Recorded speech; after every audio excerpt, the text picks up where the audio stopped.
Olá, alunos! Tudo bem com vocês? Professora Nilda, Geografia. Hoje a gente vai dar continuidade ao estudo, que a gente já iniciou sobre as cidades latino-americanas. Hoje a gente vai falar dos problemas urbanos e as desigualdades sociais nas cidades latino-americanas.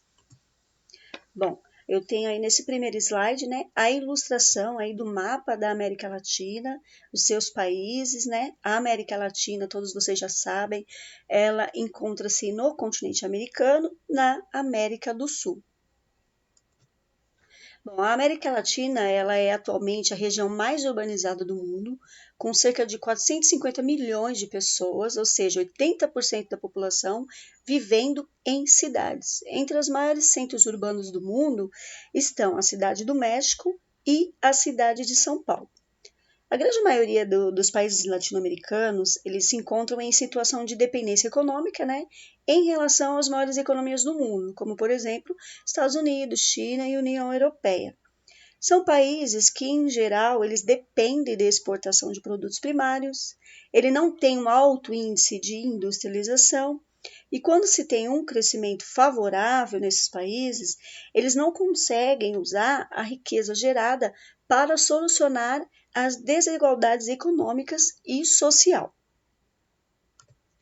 E aí, nesse nosso slide, a gente consegue notar, por exemplo, as duas imagens, a existência de bairros que possibilitam para os seus moradores o acesso a serviço básico, como hospital, escola, creche, iluminação, segurança, entre outros. E o que não acontece em outros bairros, que são geralmente localizados em áreas periféricas. Por exemplo, na imagem 1, a gente consegue aí observar a rua Oscar Freire, localizada em um bairro nobre de São Paulo, enquanto o outro é uma moradia de um bairro periférico de São Paulo. As periferias, elas têm mais ou menos as mesmas características, Então, aí os centros urbanos da América Latina, eles se caracterizam por uma segregação espacial e pela desigualdade social. Ou seja, determinadas populações, com faixas de renda que é equivalente, habitando aí na mesma região. Aí a gente consegue observar a separação de classe, Por exemplo, quando você entra em um bairro, por exemplo, como esse nessa rua da Oscar Freire, que está localizada aí num bairro nobre, você consegue observar, por exemplo, que nesse bairro as pessoas têm melhores condições de vida do que quando você vai para um bairro da periferia. Então, você consegue fazer essa divisão, A gente consegue observar essa separação das classes sociais. E aí, o IBGE, ele vai ter a definição de favela, Segundo o IBGE, é o quê? É um aglomerado de subnormal, é uma forma de ocupação irregular de terrenos de propriedade alheia, pode ser públicos ou privados, para fins de habitação em áreas urbanas, em geral caracterizado por um padrão urbanístico irregular. Carência de serviços públicos essenciais e localização em áreas restritas à ocupação. Esses terrenos eles podem ser de alguém é dono desse terreno, ou a própria prefeitura é dona, e muitas vezes esses terrenos são conquistados aí pelas pessoas, que moram nessas regiões.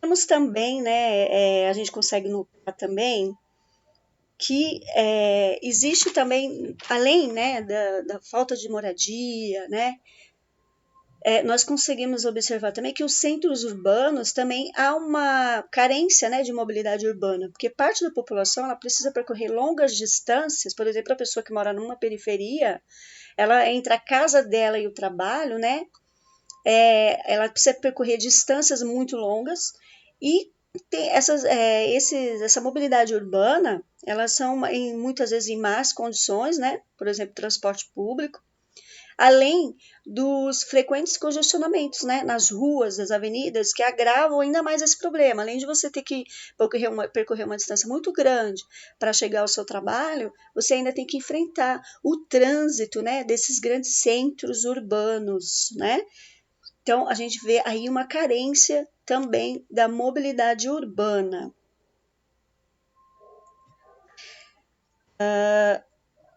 Ainda assim, a gente percebe aí que nesse nosso slide, é uma fila aí de pessoas procurando emprego, né? É uma carência também, é muita gente desempregada, uma carência de emprego, né?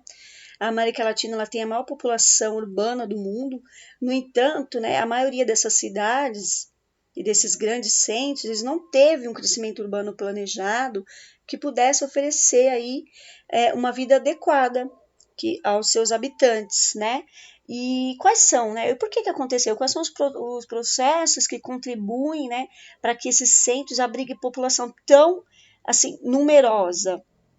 Primeiro, né, a concentração de serviço, como os de saúde, educação, por exemplo, além de oportunidades de emprego que atraem as populações de diferentes lugares, né, em busca de melhores condições de vida, e aí nesses grandes centros. Então a gente consegue observar que muita gente, né, vivendo num determinado local, então, muita gente procurando melhores condições de vida. Muitas vezes a gente migram para esses grandes centros à procura de melhores condições de vida, né? E como a maioria, né, dos países latino-americanos ele tem economia pouco diversificada e baseada na produção e na comercialização de mercadorias, produzida em larga escala, tem seus preços definidos pelo mercado internacional. Então, qualquer oscilação ou crise econômica aí afeta diretamente, né? Por exemplo, na última década registrou altas taxas de desemprego em toda a região, especialmente aqui no Brasil, e que em 2018 tinha uma das maiores taxas de desemprego entre todos os países da América Latina e também do Caribe. A gente consegue, então, entender, né, que são países que têm aí uma carência também econômica e também de emprego, né? Ele sofre muito, afeta muito o mercado internacional, diretamente na economia desses países. E aí, né, do ponto de vista de planejamento urbano, são grandes, né, os desafios para esses centros urbanos, né? Por exemplo, a gente consegue observar a violência urbana, a questão da moradia, a mobilidade, são temas aí desafiadores, né, para os governantes desses centros urbanos, desses grandes centros urbanos. E aí, né, só para a gente dar um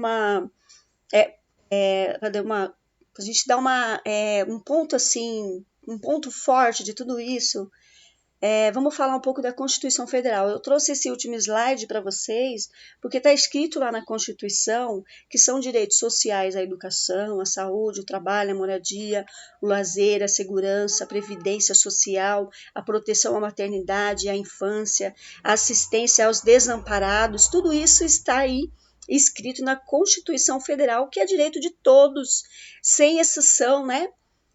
O serviço básico. E a gente consegue observar que nesses grandes centros não é bem o que, né, por exemplo, principalmente aqui no Brasil, né, não tem essa disponibilidade toda. A gente consegue observar que não é bem assim, que as pessoas sofrem por falta de educação, trabalho, saúde, lazer. A gente consegue observar, né, essa segregação.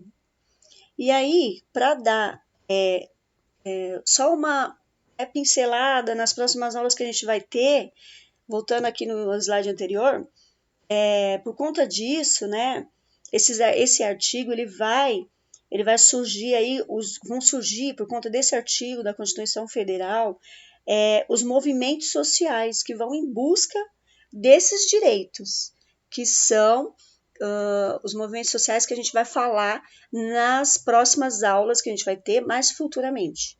Aí vocês vão entender por que surgiu os movimentos sociais, o que eles procuram, o que eles buscam, tá bom? Esse é um tema para as nossas próximas aulas. Bom, vou mandar para vocês 2 questõezinhas para vocês responderem em cima dessa explicação que foi dita aqui para vocês, tá bom? E aí a gente vai conversando por e-mail, assim como a gente já está fazendo. Espero que vocês tenham entendido. Fiquem com Deus e até a próxima aula. Beijo!